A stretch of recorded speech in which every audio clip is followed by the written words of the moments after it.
Hamzah bin Abdul Muttalib, teman-teman sekalian, berjalan seperti biasa di kehidupan Mekah. Di awal-awal dia adalah orang yang sangat kuat secara fisik, tinggi besar, dan sangat ahli dalam memanah. Oleh karena itu dia sangat gemar sekali berburu, gemar sekali. Di masa mudanya semua dihabiskan dengan itu. Dia naik turun gunung, ke padang pasir, lembah-lembah, dan kekuatan fisik yang luar biasa dimiliki. Dia dengan Umar bin Khattab terkenal. Jadi kalau berburu singa, ya. Dan bukan berburu rusa atau kelinci seperti antum, ya. Ini berburu singa. Dan singa ini kalau setelah diburu, ya, dan mati, memang semasa jahiliyah mereka belum tahu masalah hukum halal haram memakan ini. Maka Hamzah radhiyallahu anhu memikul singa itu di pundak sebelah kirinya dengan satu tangan, dan satu tangan yang satu memegang busur panah. Dan untuk membunuh singa dengan anak panah ini nggak gampang. Anak panah tidak semudah itu bisa menembus kulit yang tebal. Tapi kuasa Allah, dia diberikan kelebihan itu radhiyallahu anhu. Di awal Islam tentunya, waktu Nabi SAW mengumandangkan Islam, dia tidak terpengaruh, tidak juga mau masuk Islam, tidak juga membenci Nabi SAW. Berbeda dengan Abbas. Abbas radhiyallahu anhu, nanti kita akan jelaskan, dia tidak masuk Islam untuk menjaga hubungan dengan kaumnya, tapi dia suka dengan Islam. Hamzah tidak cenderung kepada keduanya, tidak ikut-ikutan membenci Islam, tidak juga mendukung keponakannya. Makanya yang paling condong mendukung itu adalah Abu Talib sebenarnya. Tapi yang jelas teman-teman sekalian, ada satu kejadian dengan hikmah Allah terjadilah masuk Islamnya tokoh kita ini dengan tiba-tiba begitu saja. Kisahnya adalah, pernah satu waktu Nabi SAW waktu di Mekah selalu dicaci maki. Dan caci makian ini selalu dianggap biasa oleh baginda Nabi SAW. Biasa sekali dianggap, sudahlah, kamu penyihir, didiamin. Kamu penjahat, didiamin. Kamu penyamun, dibiarin.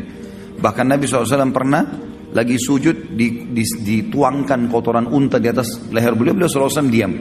Bahkan pernah batang leher beliau diinjak, ya, sampai susah bernafas, gitu kan. Namun Nabi SAW sabar, dibiarin saja, karena tidak ada kekuatan di Mekah. Beliau bersabar dan belum ada perintah untuk melawan pada saat itu.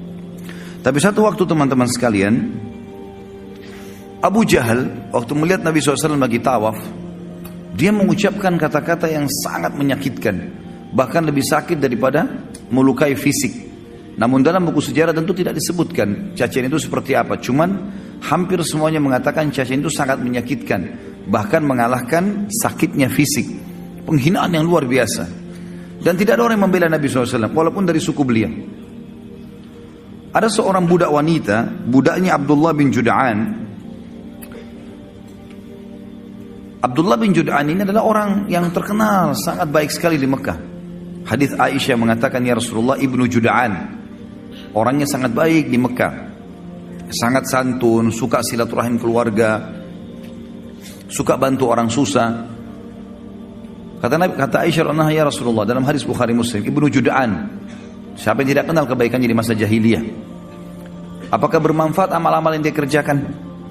Kata Nabi SAW, tidak sama sekali. Karena dia belum pernah beriman kepada Allah. Dia tidak syahadat, tidak masuk Islam.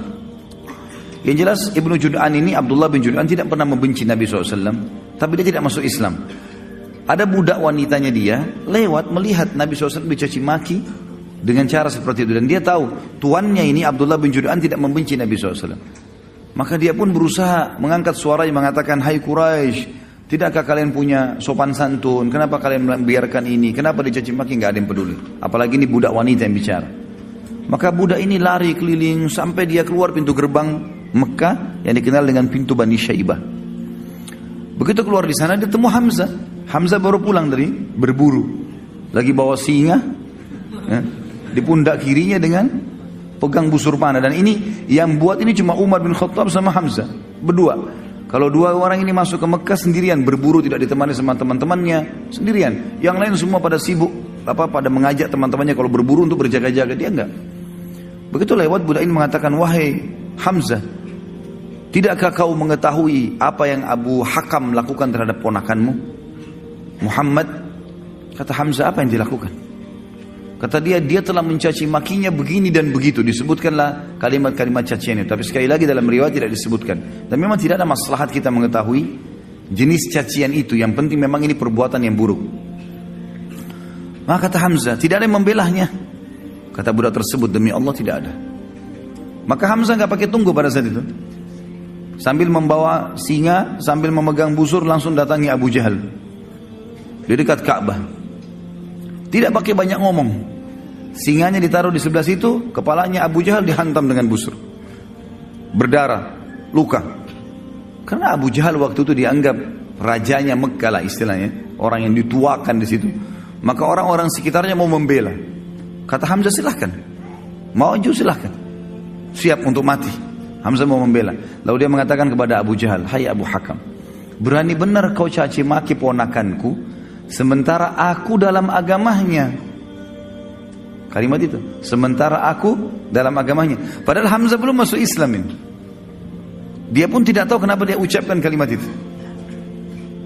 Maka Abu Jahal mengatakan, biarkan dia, memang saya yang salah, saya sudah berlebihan telah menghina keponakannya.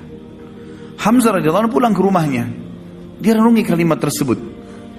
Kenapa tadi saya ucapin nih?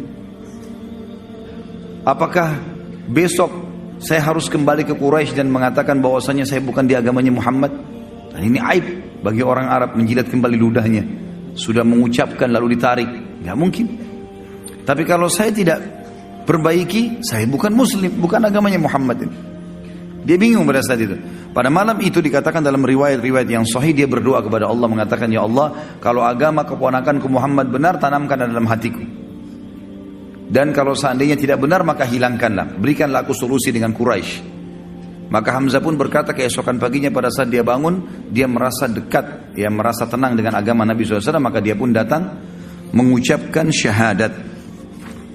Dan ini rahasia masuk Islamnya Hamzah radhiyallahu anhu. Masuk Islamnya Hamzah radhiyallahu anhu.